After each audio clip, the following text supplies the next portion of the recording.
جو فضائل مالک الملک نے عطا کرنے ہیں ان کا تو حساب ہی کوئی نہیں، ان کا تو حساب ہی کوئی نہیں ہے، اور پھر ہم نہ پڑھیں۔ یہ فضیلت امام الانبیاء محمد الرسول اللہ صلی اللہ علیہ وسلم کے فرامین سے میں آپ کو سنا رہا ہوں۔ ایک حدیث ہے، حدیث قدسی ہے، رسول اللہ صلی اللہ علیہ وسلم اللہ رب العالمین سے بیان فرماتے ہیں۔ یہ ایک اور فضیلت بیان کر رہا ہوں، اس چاشت کی نماز کی، چاشت کی نماز کی ایک اور فضیلت بیان کر رہا ہوں۔ حدیث قدسی میں ہے، ناطق وحی نے کہا، اللہ رب العالمین نے بیان کیا، یبن آدم لا تعجزنی ان اربع رکعات فی اول النہار اکفیک آخرہ، رواہ ابو داود بسند صحیح۔ اے آدم کے بیٹے، اے انسان، اے اللہ کے بندے، صبح کے پہلے پہر، صبح کے وقت، صبح کو 4 رکعتیں اللہ رب العالمین کے لیے پڑھنے سے عاجز نہ آنا، تو ان رکعتوں سے عاجز نہ آ، اکفیکا آخرہ، میں تیرا مالک، تیرا پروردگار، تیرا خالق، تیرے ہر نفع نقصان کا مالک، اکفیکا آخرہ، میں وعدہ کرتا ہوں دن کے آخری حصے تک تیرے لیے کافی ہو جاؤں گا، تجھے کسی کی محتاجی نہیں چھوڑوں گا کہ تو کسی کا محتاج ہو، کسی کے دروازے پر جھکے تجھے ایسا نہیں رہنے دوں گا، اکفیکا، میں تیرا خالق و مالک، میں ساری کائنات کا شہنشاہ و بادشاہ، میں دن کے آخر تک تیرے ہر چیز میں، ہر مشکل میں، ہر مصیبت میں، ہر دکھ میں، ہر پریشانی میں تیرے لیے کافی ہو جاؤں گا۔ مالک الملک کہیں، پروردگار خود کہے، اپنے نبی کی زبان سے اپنے بندوں تک اپنا یہ پیغام پہنچائے کہ 4 رکعتیں پڑھنے سے تم نے عاجز نہیں آنا دن کے شروع میں تمہارا رب دن کے آخر میں تمہارے لیے کافی ہو جاؤں گا، کوئی چیز تمہارا نقصان نہیں کر سکے گی، کوئی تمہاری ضرورت ادھوری نہیں رہے گی،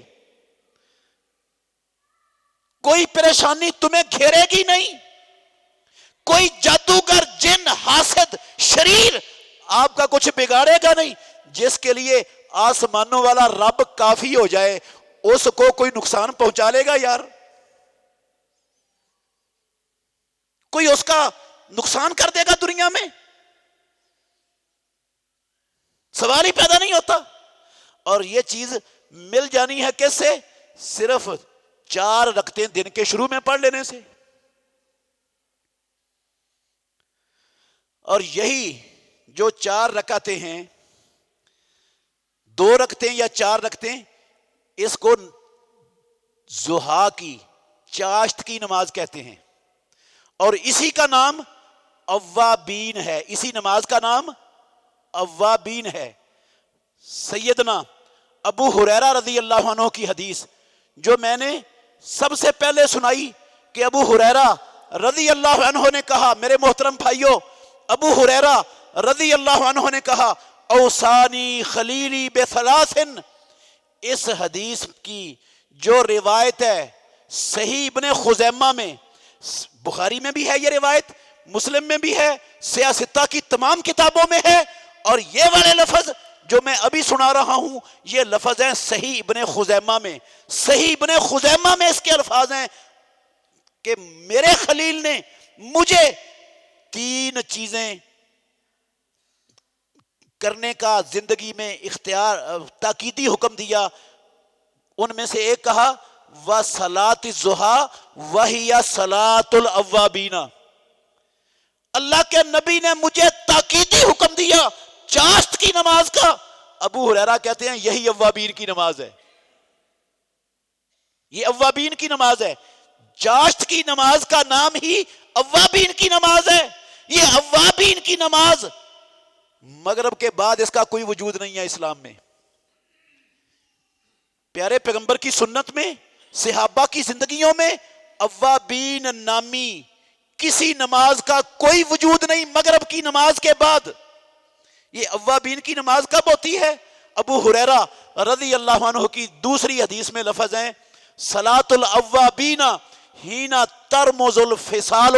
اوابین کی نماز اس وقت اس کا ٹائم ہوتا ہے جب اونٹنی کے چھوٹے بچے کے پاؤں ریگستان کی ریت پر جلنا شروع ہو جائیں، ریت گرم ہو جائے، سورج بلند ہو جائے، سورج تپش دینا شروع کر دے اور اونٹنی کے چھوٹے بچے کے پاؤں ریگستان میں اس گرم ریت پر جلنے لگ جائیں. یہ وقت ہوتا ہے اوابین لوگوں کی نماز کا.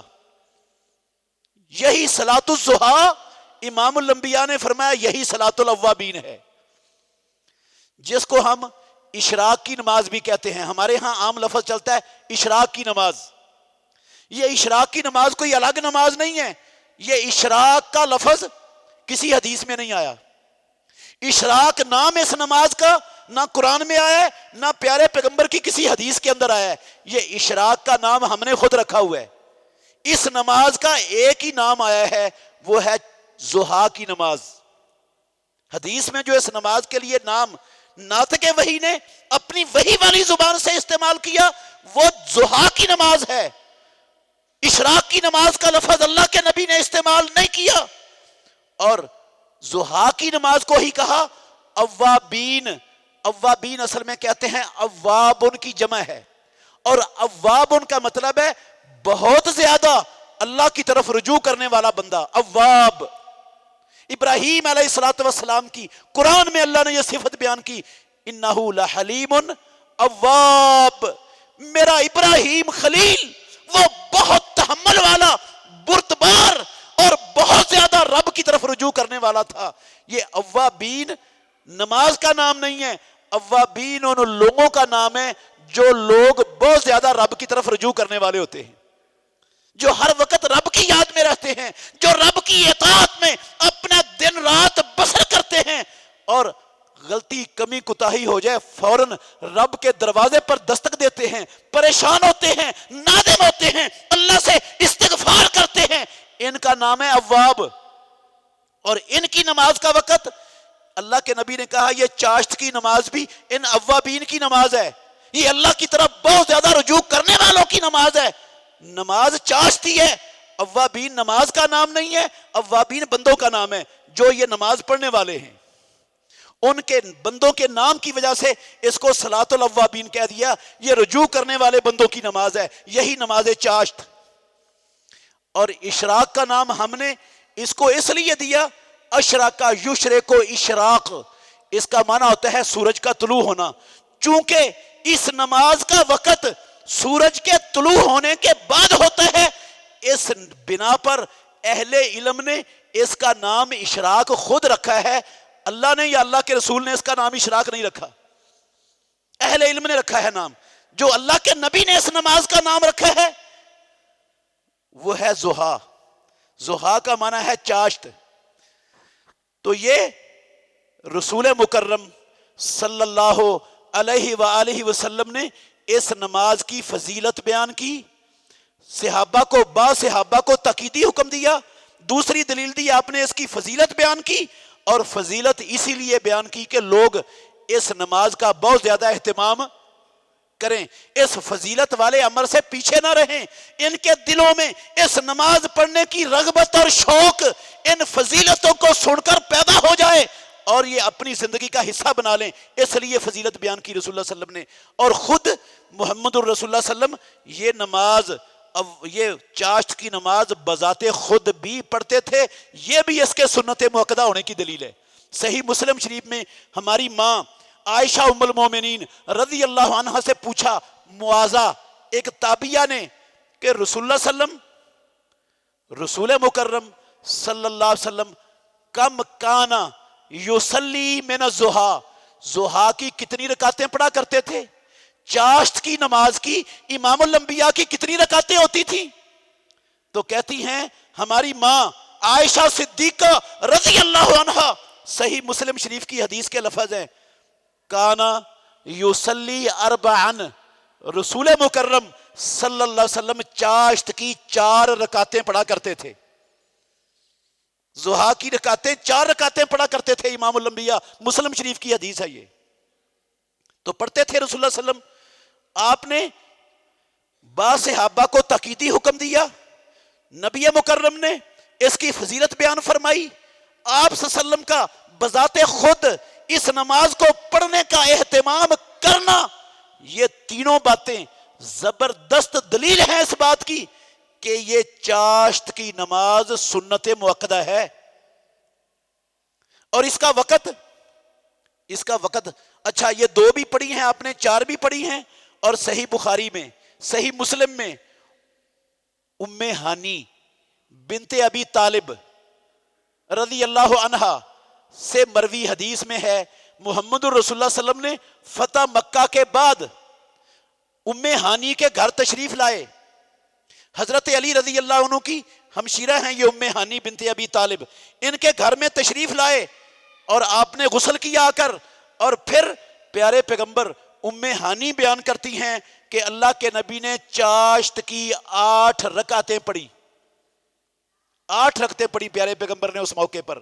اور میں نے اتنی ہلکی نماز پڑھتے ہوئے، ام ہانی کہتی ہیں، محمد الرسول اللہ کو کبھی نہیں دیکھا. ہلکی نماز تھی لیکن آپ نے رکوع پورا کیا، سجود پورے کیے، رکوع اور سجدے میں تیزی نہیں کی. قرات چھوٹی تھی لیکن رکوع اور سجدے پورے تھے.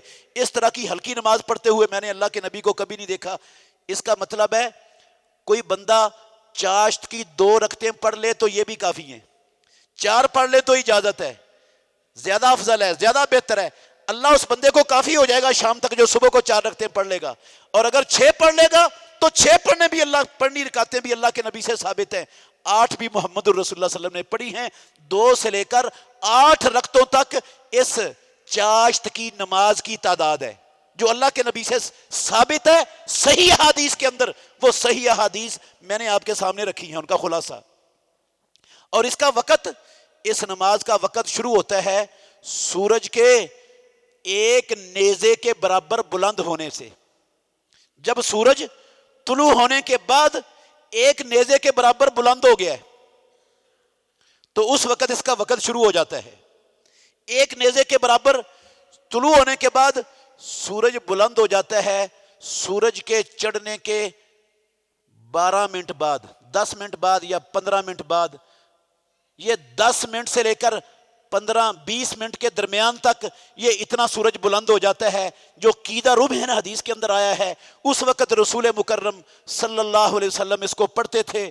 تو سورج طلوع ہونے کا وقت دیکھ لیں، اس کے 10 منٹ بعد سے آپ یہ نماز شروع کر سکتے ہیں. اس وقت اس نماز کا وقت شروع ہوتا ہے اور یہ چلتا ہے کب تک؟ زوال، سورج کے زوال سے کچھ دیر پہلے تک. 20 منٹ سورج کے زوال کا وقت ہونے سے تقریباً 20 منٹ پہلے تک یہ چلتا ہے. اور اس وقت پڑھنا یہ سب سے زیادہ فضیلت کا باعث ہے. جب سورج تھوڑا سا بلند ہو جائے اور ریت گرم ہونی شروع ہو جائے اور ریگستان میں اونٹنی کے چھوٹے بچے کے پاؤں جلنا شروع ہو جائیں، یہ اس کا سب سے زیادہ فضیلت والا وقت ہے. تو کیا مطلب ہوا؟ فجر کی نماز آپ نے پڑھی، آپ نے دکان کھول لی، اپنے دفتر میں چلے گئے، اپنی فیکٹری میں چلے گئے. جو ہی آپ کو فرصت ملی سورج کے زوال سے 20 منٹ پہلے جب بھی ملی، اس وقت آپ 2 پڑھ لیں، 4 پڑھ لیں، 6 پڑھ لیں، 8 پڑھ لیں. اللہ کی قسم یہ اجر آپ کو حاصل ہو جائے گا جو اللہ کے نبی نے بیان فرمایا ہے. یہ نہیں ہے کہ اتنے وقت کے اندر پہلے پڑھو گے تو پھر اجر ملے گا، بعد میں چھٹی نہیں. یہ زوال سے پہلے جب بھی پڑھ لو گے یہ اجر حاصل ہو جائے گا. کتنا بڑا انعام ہے رب کا، کتنا آسان عمل ہے، اور کتنی رب نے اپنے بندوں کو سہولت عطا فرمائی ہے یہ عمل کرنے کے لیے. پھر بھی ہم نہ کریں تو ہم سے پھر بڑا بد نصیب کون ہوگا؟ جن کو رب اتنا کچھ دینا چاہتا ہے اور ہم لینے کے لیے تیار ہی نہیں. بد نصیبی نہیں ہے. وہ حج عمرے کے برابر اجر دینا چاہتا ہے، وہ روزانہ عمرے کے برابر اجر دینا چاہتا ہے، وہ 360 صدقے ادا کر کے اس کو جہنم کی آگ سے محفوظ کروانا چاہتا ہے، وہ اس کے 360 صدقے ادا کروانا چاہتا ہے، اور ہم کچھ بھی لینے کے لیے تیار نہیں۔ کتنے بڑے بد نصیب ہیں، رب دینا چاہتا ہے، ہم دھکے دے رہے ہیں اس کے اجر کو۔ تو میرے بھائیوں، میں نے یہ گزارش چاشت کی نماز کے حوالے سے اس لیے آپ کے سامنے رکھی ہے۔ ہم نے اپنے معاشرے میں، اپنے گھروں میں، اپنے علاقوں میں، اپنی مسجدوں میں اس سنت کو ختم کر دیا ہے، اس سنت کو مار دیا ہے، یہ سنت دفن ہو گئی ہے۔ یہ سنت انشاءاللہ ہم نے زندہ کرنی ہے، خود بھی اس نماز کا اہتمام کرنا ہے اور اپنے گھر کے افراد سے بھی انشاءاللہ اس کا اہتمام کروانا ہے۔ آج کے بعد یہ جمعہ ایک کان سے سن کر دوسرے کان سے نکالنے کے لیے نہیں ہوتا، یہ آ کر سن کر ادھر ہی سارا کچھ مسجد کے اندر جھولی جھاڑ کر خالی خولی نکلنے کے لیے نہیں ہوتا۔ نہ تو میرے بھائیوں آپ اتنے فارغ لوگ ہیں کہ ادھر بیٹھ کر اپنا ٹائم ضائع کریں، آپ فارغ لوگ نہیں ہیں، اور نہ میں اتنا فارغ ہوں کہ میں آپ کے سامنے چیخو پکار کروں اور ہمارے پلے میں کچھ پڑے ہی نہ اور ہم کچھ حاصل ہی نہ کریں اور جیسے آئے تھے ویسے کے ویسے بغیر کسی اثر کے اٹھ کر چلے جائیں۔ اللہ کی قسم اس لیے نہیں ہوتا جمعہ۔ یہ اگر جمعہ اتنا رہ گیا تو پھر ہم نے اپنے جمعے کو ضائع کر دیا، ہم نے اپنے وقت کو برباد کر دیا، ہم نے اپنے وقت کو قیمتی نہیں سمجھا۔ پھر ان لوگوں سے بھی بڑے بد نصیب ہیں جو جمعے کے ٹائم میں کام کر رہے ہیں، انہوں نے چلو کام تو کیا اور ہم نے کام بھی چھوڑا اور ملا بھی کچھ نہیں، ان سے بھی بڑے بد نصیب ٹھہریں گے یا نہیں؟ تو یہ صرف سننے سنانے کے لیے نہیں ہے میرے بھائیوں، یہ جمعے کا خطبہ قسم ہے اللہ کی سننے سنانے کے لیے نہیں، یہ عمل کرنے کے لیے ہوتا ہے، اپنی اصلاح کرنے کے لیے ہوتا ہے، اپنی کمیاں کوتاہیاں دور کرنے کے لیے ہوتا ہے، اپنی سستیوں کو چھوڑنے کے لیے ہوتا ہے۔ تو میں گزارش کرتا ہوں اپنے بزرگوں سے، اپنے بھائیوں سے، آج اتنی بڑی عظمت والا عمل تہیہ کرو اپنے رب سے، اللہ کے گھر میں بیٹھ کر۔ بڑی سستی ہو گئی، انشاءاللہ ہم نے صبح سے اس نماز کا اہتمام اپنے گھروں میں انشاءاللہ لازمی جاری کر دینا ہے، کریں گے؟ اللہ تعالی ہم سب کو توفیق عطا فرمائے کہ ہم اس سنت کو جس کو ہمارے معاشرے کے مسلمانوں نے ختم کر دیا، مار دیا، اللہ ہمیں اس سنت کو اس معاشرے میں زندہ کرنے والے بنا دے۔ آخر دعوانا ان الحمدللہ رب العالمین۔ بہترین صدقہ جاریہ حاصل کرنے کے لیے اس ویڈیو کو لائک، کمنٹ اور شیئر کرنا مت بھولیں۔